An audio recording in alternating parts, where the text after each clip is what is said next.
Hello Libra, Sun, Moon, Rising, and Venus signs. Kamusta kayo? Sana po ay nasa mabuti kayong kalagayan. Welcome back po sa Star Tarot. Kung bago kayo dito, welcome din kayo. Thank you sa inyong support. I truly appreciate it. God bless you all. Libra, pauna mensahe ninyo, not unsuccessful plans. So, Libra, maaaring meron kayong mga plano na hindi nagtagumpay or hindi magtatagumpay. No? Maaaring ganon. And wag kayong mag-alala, 'di ba? Wala kayong dapat na ipag-alala kasi ibig sabihin niyan ay hindi yan para sa iyo. No? It's either hindi yan para sa iyo sa ngayon or hindi yan para sa iyo at all, 'di ba? Kasi kung yan ay para sa iyo at nasa divine timing yan, no? For sure, mangyayari at mangyayari yan. Ibibigay yan sa'yo. But the fact na unsuccessful siya, ibig sabihin that is not for you, that's not meant for you, or that is not for your best interest, not for your highest good. No? At kadalasan din, kapag meron dinideny ang universe sa atin ng mga plano natin or mga gusto natin mangyari sa buhay natin, ibig sabihin yan, the universe is protecting you, no? Is protecting us, 'di ba? Na mapasama tayo or malagay tayo sa panganib, malagay tayo sa hindi magandang pangyayari, malagay tayo sa hindi tamang kaganapan, no, sa buhay natin. Kaya hindi binibigay sa atin. So, there is a valid reason for that. No, there is a valid reason. Lahat naman ng nangyayari sa buhay natin ay may rason, may valid reason ang universe. At for sure, there is something that is way better than that, no? Na inihahanda ang universe para sa iyo. What else? We have horseshoe. Wow. So, may swerteng paparating. Ayan. So, there is good luck, no, on your side. Good luck is ano ngayon in your horizon.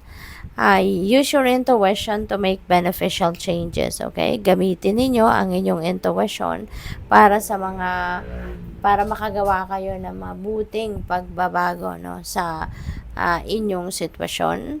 We have horse, mayroong short journey, may travel na gagawin ng iba sa inyo. It's either physical travel ito or baka mental travel ang travel na itong gagawin or mangyayari. So, we have ladder climbing towards success. Okay, so paakyat kayo sa inyong tagumpay, Pisces, no? So, rest assured, no, na merong tagumpay na naghihintay sa inyo. So, kung ano man itong pinag-e-effortan ninyo, ano man itong pinagtatrabahuan ninyo sa ngayon, ano, that is going to succeed in no time, no? Papunta na kayo sa inyong tagumpay. So, hintay-hintay lang and continue to work hard, diba? We have getting together with friends. Ayan, so siguro meron kayong pagkikita-kita, pagtitipon-tipon ng inyong mga kaibigan sa ngayon. May reunion siguro, no? We have Apple, temptation will test you. Ayan, so siguro din, merong mga dadating na temptations dito, Libra, kaya masusubukan din dito yung tibay ninyo, masusubukan dito yung commitment ninyo, masusubukan dito yung disiplina ninyo, kung gaano kayo maninindigan doon sa promise ninyo sa sarili ninyo, no, na hindi kayo gagawa or hindi kayo kukuha or hindi kayo iinom, kakain ng bawal, yung mga ganun ba, no? So, siguro along those lines, no, ang temptation na ito. So, for a leaf clover, wow. So, meron kayong good luck, tapos meron kayong great good fortune. So, ano to, bonggang-bonggang swerte ang paparating, no? Or maaaring dumating sa inyo, Libra. Of course, this is general reading, 'di ba? Hindi ito one-on-one reading, kaya hindi ito para sa lahat, no? It may or may not resonate with you.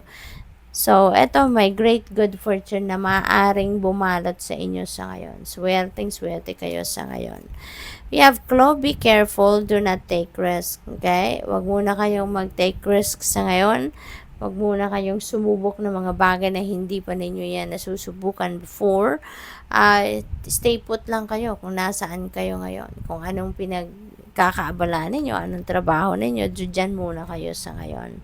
But there is good news coming your way. Baka ito na yung regarding dyan sa success. Baka ito na yung balita na-approve na kung ano man yung in-applyan ninyo, na-approve na kung ano man yung nilalakad ninyo.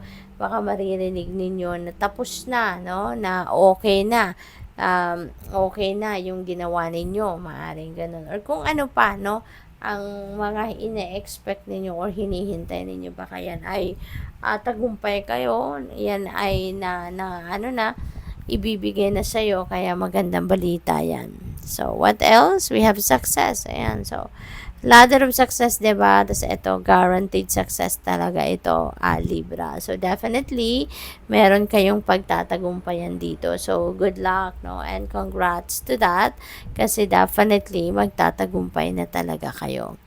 What else? We have man dealing sa relationship with a man. Okay? So, maaring si man ang magdadala ng temptation na to, no? Baka itong si man ang mismong temptation ninyo. Baka ganon, no? What else? We have gavel, involvement with the law. Ayan. So, baka si man is a law enforcer. Baka siya, you are going to be dealing with that person, no? What else? We have yoke, feeling tied down or frustrated.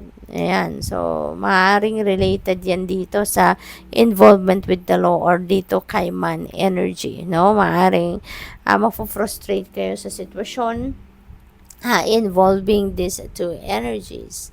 What else? We have dagger. There is fear, worries, and tense situations. So, that could be related to these energies, no?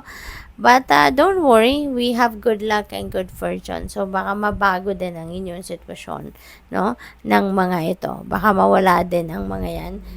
But definitely, kung ano man ito, negative energy na to, no? So, as much as possible, palitan ninyo yan ng something positive na pakiramdam, na thought, para nang sa gayon, makontra kung ano man ang mga bagay na yan, no? Do not entertain, no, as much as possible yung mga fear, worries, and tension na yan. Try ninyong palitan yan ng positibong pakiramdam, para nang sa gayon positibo yung maa-attract lang ninyo, no, na sitwasyon sa buhay. Okay, so good luck, thank you for watching. Love and light. Namaste.